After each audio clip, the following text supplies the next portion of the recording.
So welcome all to the core community call this month. Today we'll have Galactus from Mango team talking about SIMD 16, which is application account right fees. And then Zantetsu discussing SIMD 33, which is the timely vote credits. Keeping in mind time, I'd like to cap each discussion about 15 minutes each to give each group their ability to present and discuss with the rest of the core team. But yeah, Galactus, would you like to go ahead and start? Yeah, can you guys hear me well? Yes. Okay, that's great. Thank you, Jacob. So today I will present to you application fees. 1 sec, I'll just share my screen. How can I share my screen? I share screen.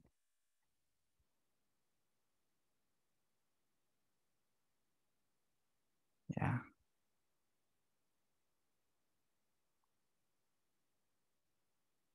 So yeah, I'm GM Galactus from Mango, and today I will present to you application fees. So we want to introduce a new kind of fees. It's like a fees when you interact with the DApp, and this fees actually will go to the DApp authority, like the account controlled by the DApp, instead of going to the validator itself. And there will be a rebate mechanism where the DApp can actually give back the fees to the user so that the overall transaction of the cluster won't increase. And these fees actually will be paid even if the transaction eventually fails. So why do we want to introduce this application fees? So right now what we see in the cluster is in Solana transaction scheduler, we put transaction into batches, and each batch is executed parallelly. So what happens is like a batch will take like locks on all of its accounts. So like, for example, write locks. And so no other batch can actually use the same account in the same, like at the same time. These transactions are read, write, or even forwarded to the next validator. So usually actually this actually creates an incentive to spam the whole cluster. For example, like high frequency market makers, they will just create new transactions spamming the network. So actually this will create more and more transactions which will actually touch the same kind of accounts, and eventually it will choke the validator with like with these transactions. So we want to have like discourage this kind of behavior of spamming, and even there are like custom programs which will only CPI into the DApp if they can extract profit. To discourage this kind of behavior and to encourage actually creating proper and valid transactions, we want to introduce this kind of fees. So eventually they will reduce congestion in the Solana network. And actually, dApps will also have ability to collect fees, extra fees with this proposal. So these are the resources. We have like the SIMD 16. We have also created a POC and a DApp based on the POC. So we want to introduce a new native Solana program called Application Fees Program with this program ID. So I will just like talk a little bit about rebates.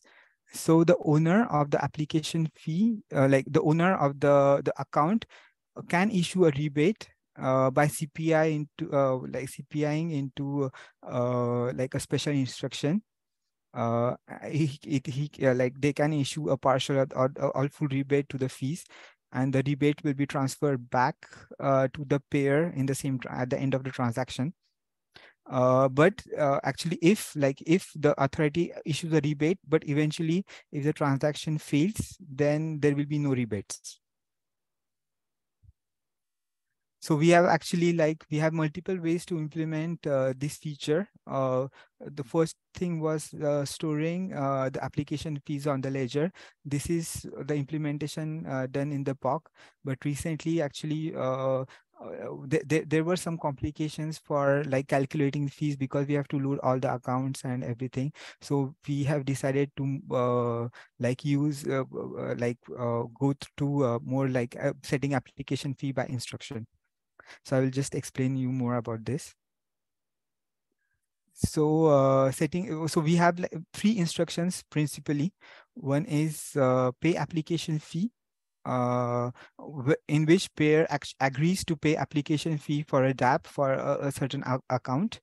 Then the DApp actually can use the second instruction, check application fee, where it can just check for an account if this amount is paid or not. And the third, which is rebate, where DApp can rebate the user his fee, like the fees he paid. So the pay application fee instructions can take multiple accounts. So you can give a list of accounts and as in accounts, and a list of fees you want to pay for each account as as an array of uint. So the instruction must include this, the transaction must include this instruction to interact with dApps which have implemented application fee feature. Even if the transaction fails, the pair will end up paying these application fees. Pair could even pay application fee if he includes this instruction, but actually it was not needed, or he may overpay the fees. This instruction is used by the runtime, Solana runtime, so you cannot CPI into this instruction from another smart contract. And you can actually include multiple accounts belonging to different dApps. This won't be an issue. So the second instruction is check application fees instruction, where dApp can issue CPI into to check if they have paid the application fees. So here you take you have to one account and one argument, like the account where we want to pay, where we expect to have application fee, and the expected application fee. So the so if the application fee is partially paid or not paid, the instruction will give an error, return an error, application fee not paid error. If it's fully or overpaid, it will return okay. In case of partial payment, the user will lose the amount he has paid as application fee. The instruction can be called multiple time across multiple instructions. It won't be an issue. GM Galactus, just being mindful of time. We have 5 minutes until Okay. we have to cut. I know that there's been a decent amount of discussion on the SIMD, Yeah. and just would like to open the floor for anybody with questions that have read the SIMD or have so far in the presentation.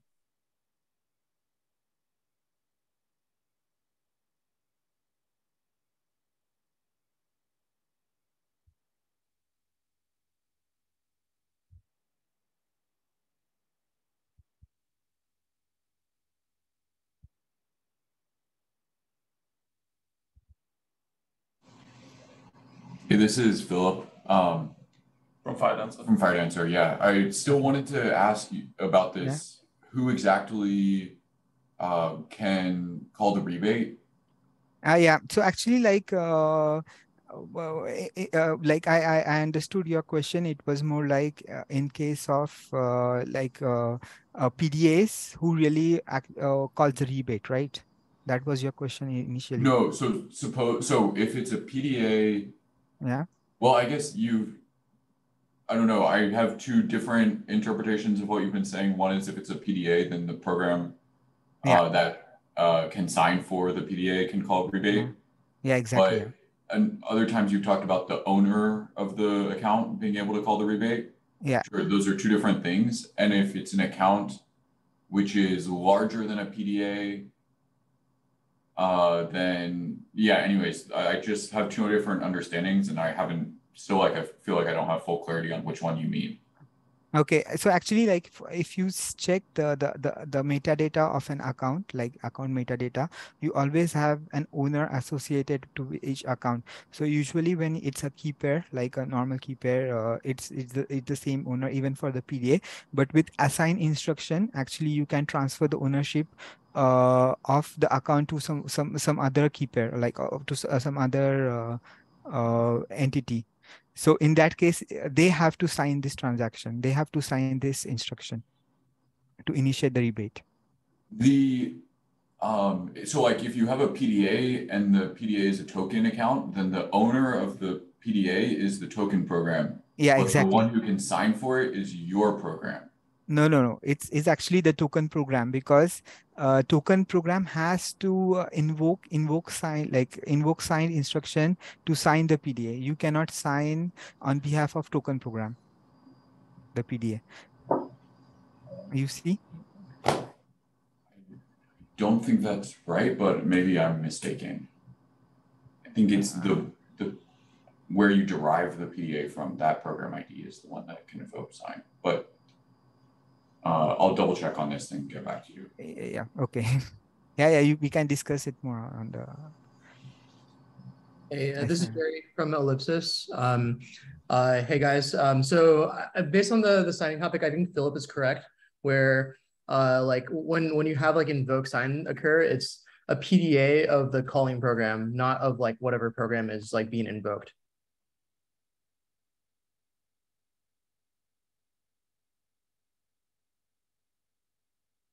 Okay.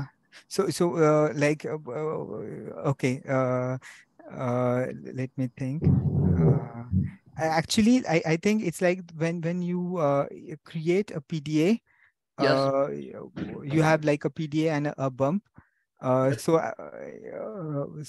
then you give it to a program ID, this PDA, and then you can just say invoke signed using let me get back on this. Yeah. Well, Maybe I can explain how it works. Yeah. I've explained this a number of times before. Like the way that it works, just to make sure that we're all on the same page semantically, is you have a program and you create a new public key, or you create a new address that is derived from that program ID, but doesn't live on the ED25519 curve.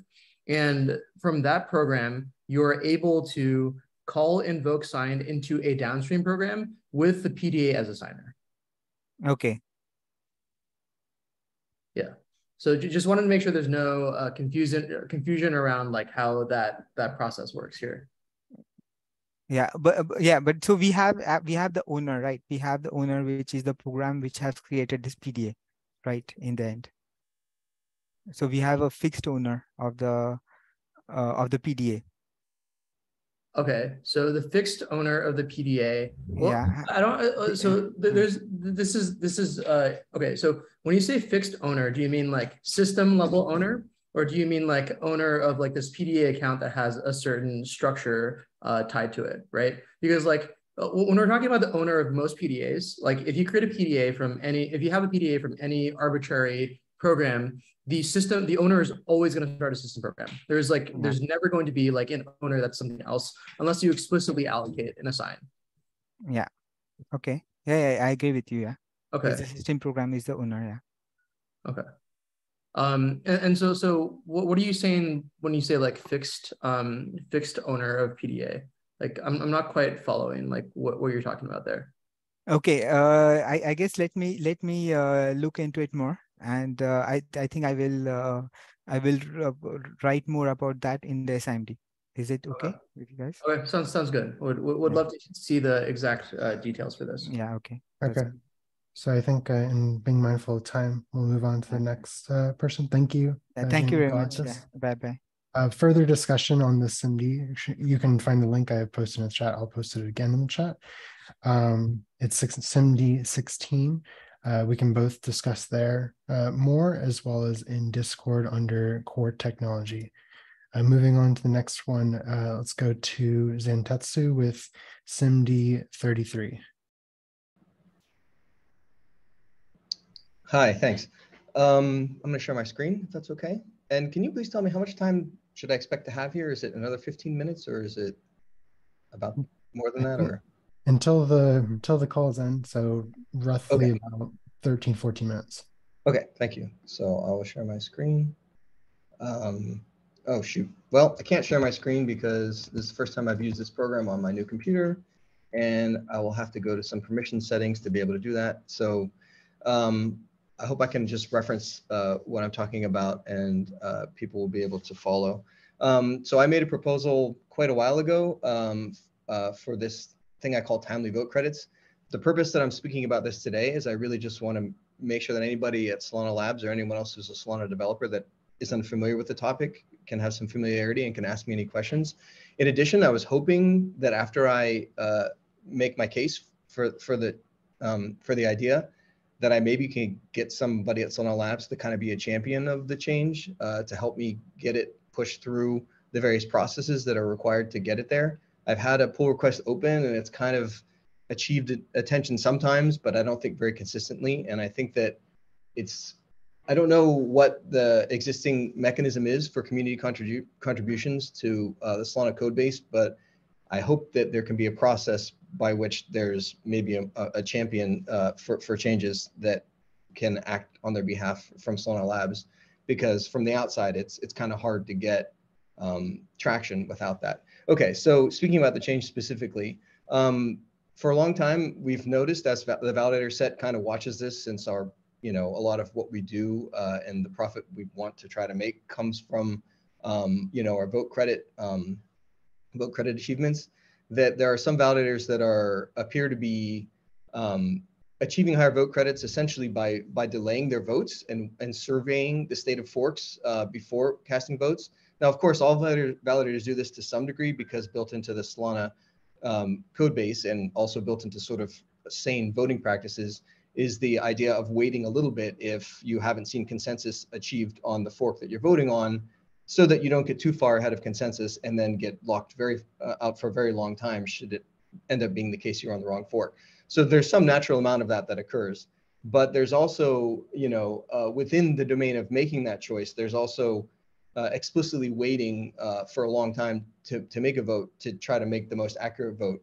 And we don't want validators to wait on votes, because that will slow down consensus, which will then slow down, user perception of transaction completion.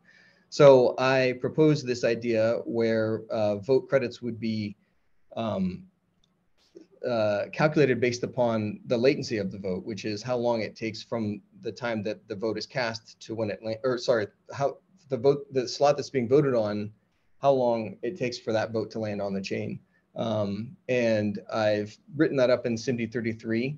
And I've implemented pull requests for that, and I've gotten lots of great feedback from Solana Labs over months of time, and I've tried to incorporate all that feedback into the change that I've proposed. The current proposal is that it be done in a stage in several changes, because the change requires updating the actual vote account state for all vote accounts, because extra data needs to be stored in vote accounts to track this latency, and that requires new space in vote accounts. And so that adds complexities, because, obviously it has to be done in a very careful manner so that nobody's prevented from voting or vote transactions don't fail for validators because of bugs. And also because expanding the size of vote accounts requires adding LAN ports to achieve new rent exempt minimum levels. And there's a consideration there. All of that is written up in the SIMD, I think. And also sometimes these long-running changes have a lot of discussion that can be kind of hard to follow. So I hope that's not the case with the change I have open right now. But I'm more than happy to answer questions about the change and also about the proposal. If I had been able to share my screen, I'd show the chart that I've been creating periodically, where I have been looking at the historical vote state over every epoch or many epochs, and then computing the vote credits that were achieved by validators and the vote credits that would be achieved if this proposal were implemented, and having a table showing sort of what the effects are. And from that table, I believe you can see kind of who the laggers are, because you can see which validators have, say, the top 4 or 5 achieved vote credits every epoch would have significantly reduced credits, each of them, because a significant fraction of their votes are delayed. And I think that is evidence that this is what's happening. And in fact, I think that economically speaking, the ideal voting pattern right now is to vote only on finalized blocks, because you'll get maximum possible credits. And if you're a private validator, since none of your votes will ever be, on a fork that ever has a chance of dying, so you'll never get locked out and you'll always achieve maximum credits. And in fact, the validator code base and the protocol will accept all those votes, because it accepts votes up to, I think, 200 or 300 or 400 slots old. So it's very likely that you'll be able to land every vote if you vote in that manner. But of course, that's a strategy that would halt the cluster if everyone did it. So we don't want people doing that. And this proposal is a way to ensure that that strategy and strategies that would artificially delay any amount are less profitable, or potentially not profitable at all. So that's my presentation about the topic. I'm sorry I didn't share anything on the screen. Are there any questions? And is there anybody who would be willing to partner up with me on this?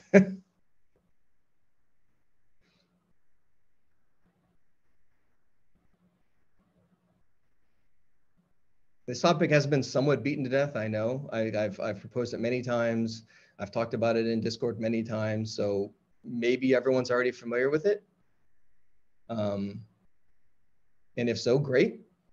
Then I guess the only thing left is there anybody that would like to, I don't know how this works with Solana Labs, how your organization works with the community, but, and I'm not demanding anything. It's not like I want to be, like taking anybody's time from Solana Labs outside of what the organization thinks is proper for that person. I'm just hoping that there can be some kind of collaboration here. Yeah, just to touch on that real quick. So in SMD1, we kind of outline like, hey, the best way to get your proposal pushed into like the code base is kind of to be able to write it yourself. So that's step 1. I know that you've made some PRs. That's great. The second step is that there's a contributor access policy now for specifically the Solana Labs repos on the monorepo, and you could request like triage access to start working with other people to get this through. Other than that, I would allow people from Solana Labs to talk about that, since your target is the Solana Labs client for first implementation, but overall in the long term, it would be multiple client implementations.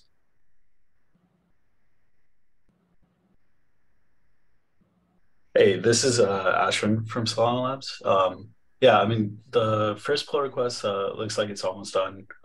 Yeah, just keep pinging me. I know like GitHub notifications are pretty hard, so just keep pinging me and Trent every time you have an update.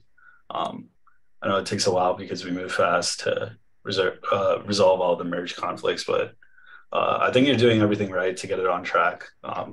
If we're slow to respond, just keep DMing me on Discord. And yeah, for this, I didn't know that was an option. I didn't want to pester anybody, but I'm happy to pester. So yeah, I mean, I think you did it a couple of times in the past, and I've looked at it every time. So yeah, just keep pinging me if you're not getting a response. And yeah, I didn't see the SIMD. Maybe we should add some reviewers. I'll add myself and Carl, and hopefully we can get that merged too. Great.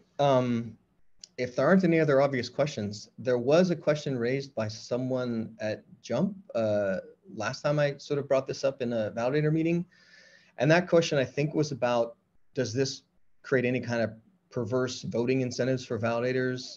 Does it disturb the possibility of achieving consensus because validators may decide that it's more profitable to vote, to commit more to forks and then potentially get locked out a lot more? And what does that do? Does it make the blockchain brittle?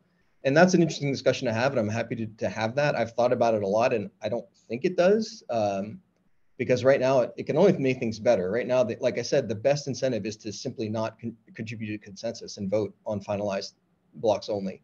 Or if you're not going to do that, if you don't have the stomach for something that, antisocial, you can choose your point of how far you want to wait before voting, when you otherwise could vote. And that's what the current, what I call laggers, are doing. Different ones doing it to different degrees.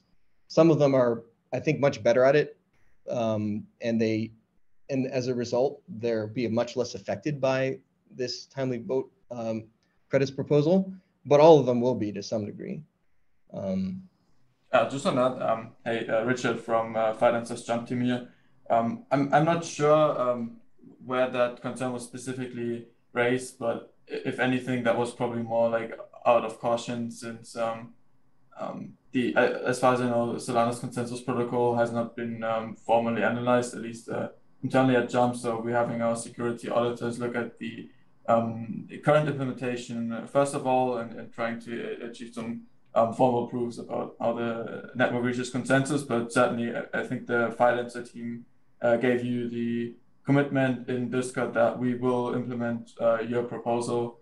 I guess it's just a question for the way this indeed gets accepted, about how this lands on mainnet. But I think that is mostly out of our control. But for now, we haven't worked on implementing Tower BFT for the how it currently exists yet. So therefore, it's also a bit tricky to get started on the work now. But as soon as we do work on it, we can commit to also implementing your proposal, and we really appreciate the work on your side.